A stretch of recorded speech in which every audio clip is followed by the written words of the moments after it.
So you're like me. You recorded all your videos on auto and now you want to go to the manual mode. How do I start? Well, you came to the right place. Now, all the things I learned was from like 3 weeks ago, so I am fresh just like you. I don't know a lot. I know where you stand. I was just like you 3 weeks ago. And after this video, you will be 3 weeks ahead. Look, you have to watch out when learning how to use your camera. Because when creators talk about the subject, they talk about photography and cinematography at the same time, which it turns out, it's really confusing. So, I'm only a videographer, I only do videos, I don't care for pictures. I think we have a too much picture problem in our society. So, I will only talk about video. Also, I don't film weddings, I'm not a freelancer, I'm just a content creator. But I am trying to up my game on my cinematography.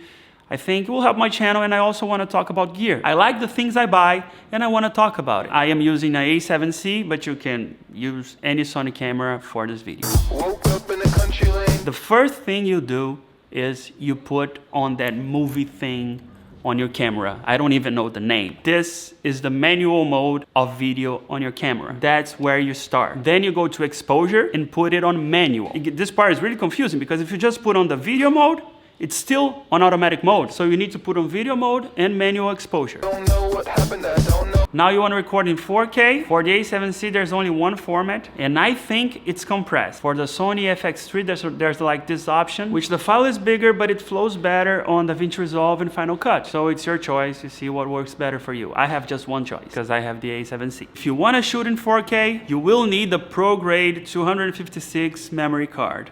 There you go. More money you'll need to spend. You want to go 24p 100M because it's the better quality. Now, I record on 24 frames per second because I want the film look. If you want anything else, I don't think I'm your guy, right? I'm highly unprepared for the video I'm making it. But I think it's relatable, right? Now that you're on the manual mode for real, you want to go to shutter. The shutter is the double of your FPS. It's the more natural look. So if you're recording in 24p, your shutter needs to be 150. If you're recording on 30 FPS, your shutter needs to be on 160. Just double it. Now the ISO, you want to figure out the native ISO of your camera and leave it there. The native ISO of the A7C is a myth. No one knows what's the exact native ISO of that camera. I ended up with 800, but don't quote me on that, okay? Now on the FX3, they have two ISOs. They not only know their ISOs, they have two ISOs.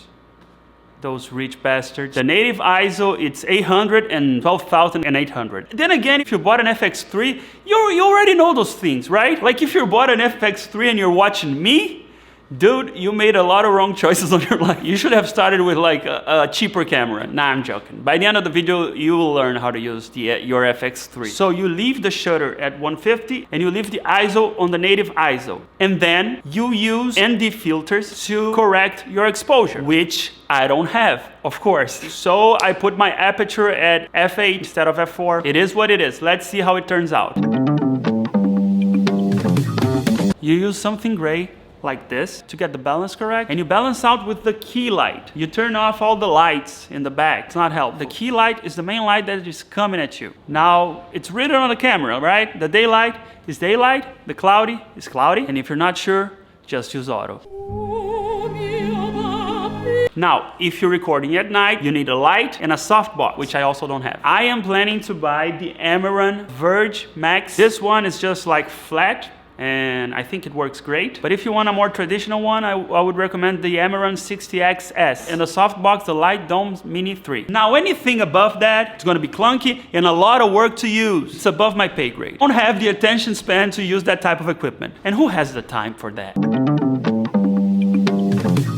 You got your shutter on the correct spot, you got your native ISO, you're using the correct ND filter, and it's a beautiful day outside. Now you want to record on S-Log, which makes everything flat and ugly. It's a good thing. That's what you want. I know, very counterintuitive, but it is what it is. If you have an 8-bit camera, you'll shoot on S-Log 2. If your camera is 10-bit or 16-bit, you will shoot on S-Log 3. S-Log 2 is usually on picture profile 7. S-Log 3 is usually on picture profile 8. Great. Now you're on S-Log 3. There's just one problem.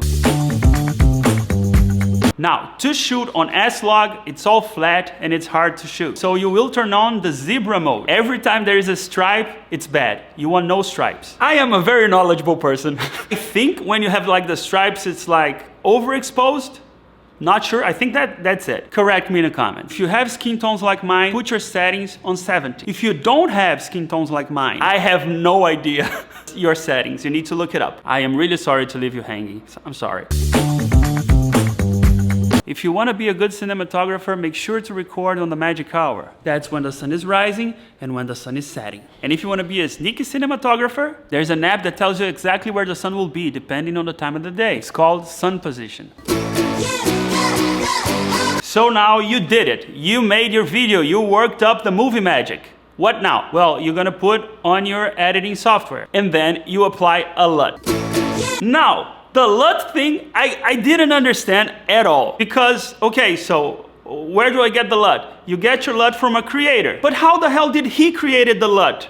I don't understand. Now we change sceneries to make the video more dynamic. I do not want to lose the attention of the audience. I chose a content creator called Valandas. The cinematography on his channel is just amazing. I'll leave the link in the description. Now you put the LUT on your footage and you color correct. That's it. Now on the color correct, you need to make sure like the histogram are all correct, right?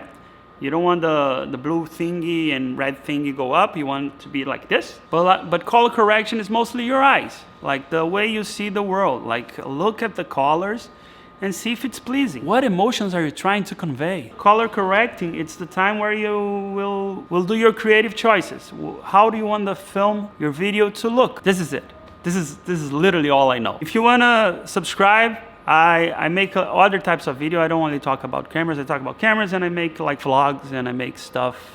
I'm a content creator. I am gonna talk about tech sometimes, but I'm also gonna make other things. Honestly, I wish people who talk about camera did the same thing because they seem to be very interesting people and all I see is they talking about camera, which I wanna know more. And that's the video. I hope you enjoyed it. Goodbye.